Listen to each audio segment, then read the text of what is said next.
For the benefit of those of you who are new to Facebook advertising, I'm just going to show you the typical Facebook marketing process flow.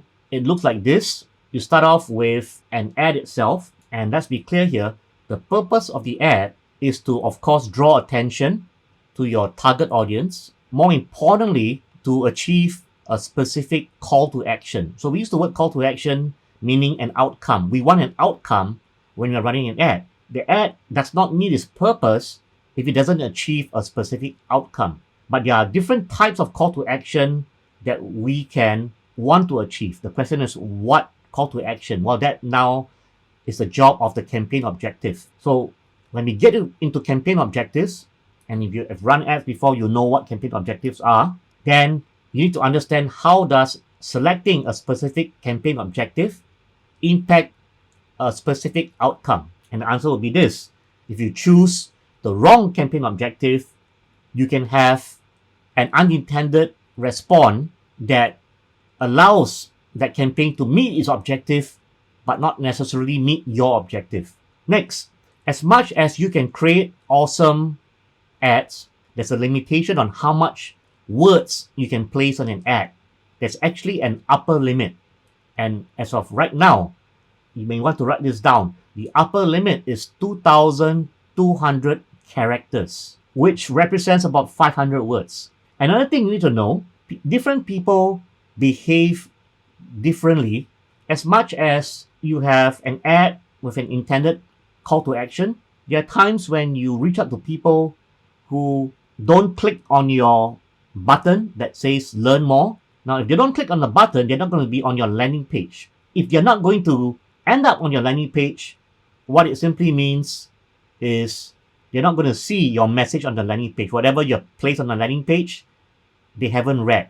This is very, very important because a huge amount of people don't click buttons. They may just read your ad and they may not even pay attention when they're reading your ad itself. Through proper nurturing, you can still convert these people, but you need to be aware, that's all.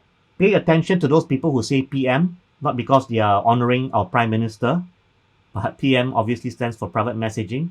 And I can assure you, anyone who says PM has likely not visited your landing page, do not have your landing page information, and are also your poorest quality visitors. So don't be so happy to see an ad with 100 PMs out there. This, from my experience, are the lowest quality response.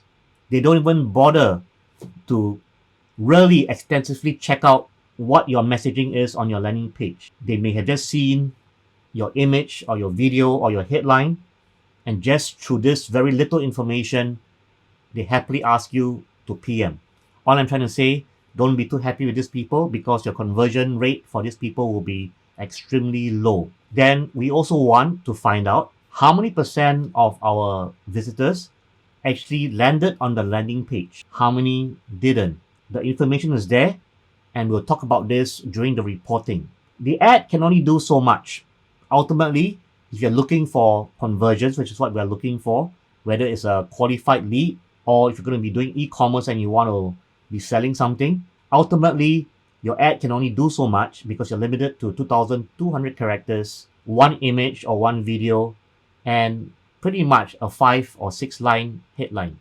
That's not a lot of real estate to be selling real estate, for example. So that's where your landing page comes in. Your landing page needs to be doing the heavy lifting. And of course, if you have a crappy landing page, I don't see how you can succeed in this business in the long term, because to treat your landing page as your virtual salesperson and your landing page as making an offer. The good news is that it's digital. Your landing page is 24/7 and therefore won't complain. And in many cases, it's far more comprehensive than a human salesperson can be. But if you're not configuring your landing page effectively and you have a weak salesperson representing you, well, it's going to lead to, again, bombing your campaigns. In this case, not because you can't reach out to the right audience, but it's because you have a weak offer and they don't seem to be interested in taking up your offer. The last component you need to understand as well is that the effectiveness of your ad is also reliant on the actions of your competition. This is probably the most damaging aspect of digital advertising. You constantly need to think of ad ideas to stand out from the rest so that whatever you're doing is not drowned out by your competitors. This phenomenon is known as ad fatigue or ad blindness. And this occurs when a user sees messaging for the first time. It's fairly unique, they pay attention, but the second time or the third time you try the same ad itself, it starts to be less and less effective. That is ad blindness in action. It gets worse when your competitors start copying you and start doing the same thing.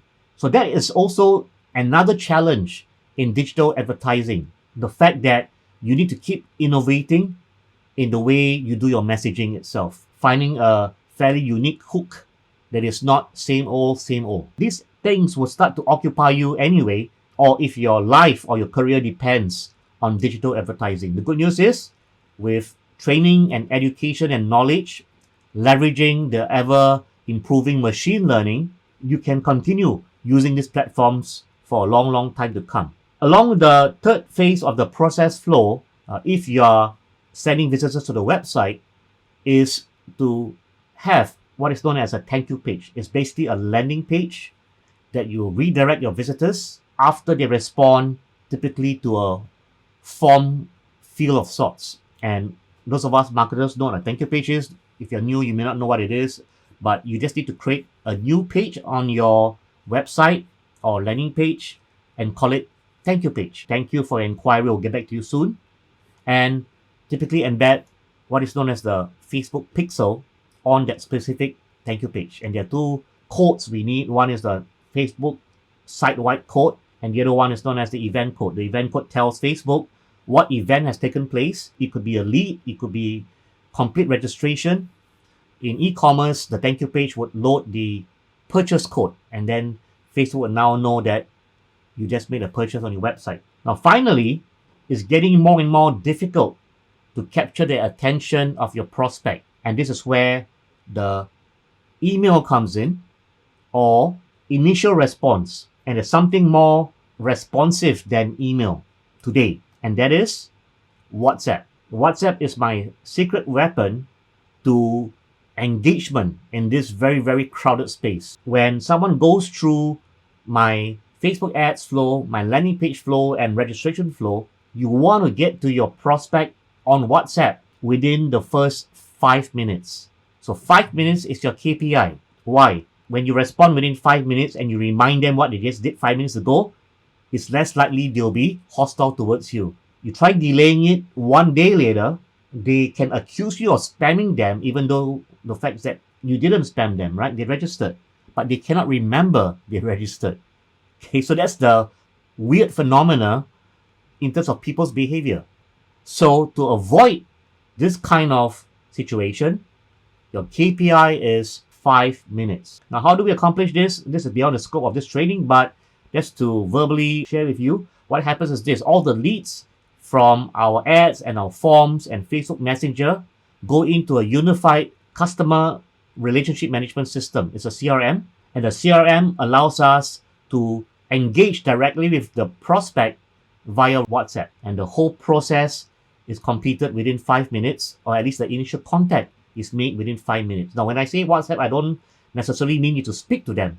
You basically leverage WhatsApp to post an initial message to acknowledge that you have received your response. And you can follow up with a phone call later on.